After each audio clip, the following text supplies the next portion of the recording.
मोदी सरकार के 5 साल के कार्यकाल का हिसाब किताब अर्थव्यवस्था, रोजगार समेत कई कसौटियों पर परखा जा रहा है। भ्रष्टाचार पर लगाम लगाने के मामले में भी सरकार की नीतियां वोटरों के फैसलों का पैमाना बनेगी। भ्रष्टाचार का सीधा रिश्ता काले धन से होता है और काले धन का सबसे बड़ा अड्डा रियल एस्टेट को माना जाता था। 5 साल में काले धन के इस ठिकाने पर नोटबंदी, जीएसटी, रेरा और बेनामी संपत्ति कानून के तहत कई सर्जिकल स्ट्राइक की गई। इनके नतीजे में इस सेक्टर को बीते 5 साल में सबसे खराब दौर से गुजरना पड़ा है।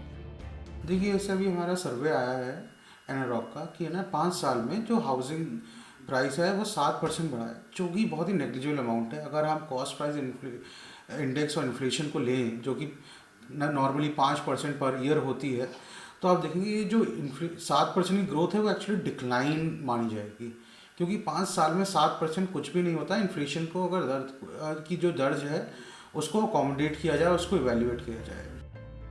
ब्रोकरेज कंपनी एनारॉक की एक रिपोर्ट में दावा किया गया है कि बीते 5 साल में देश के 7 बड़े शहरों में पिछले 5 साल के दौरान घरों के दाम में 7% की मामूली बढ़ोतरी हुई है।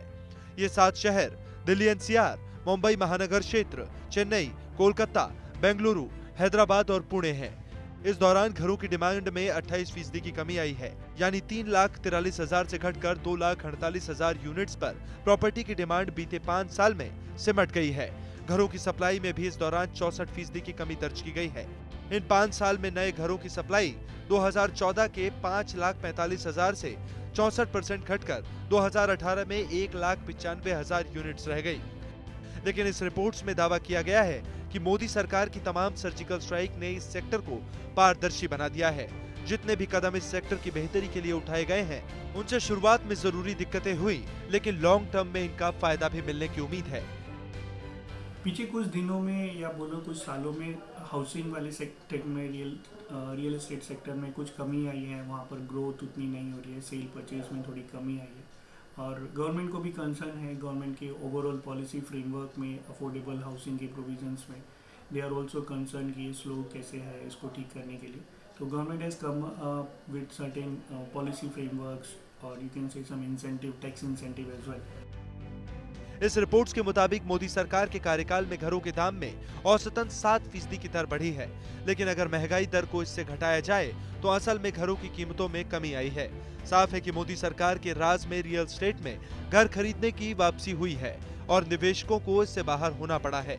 अब 2022 तक 100 स्मार्ट शहर और हाउसिंग फॉर ऑल का मिशन पूरा करने के लिए रियल एस्टेट में विकास की भरपूर गुंजाइश मौजूद है।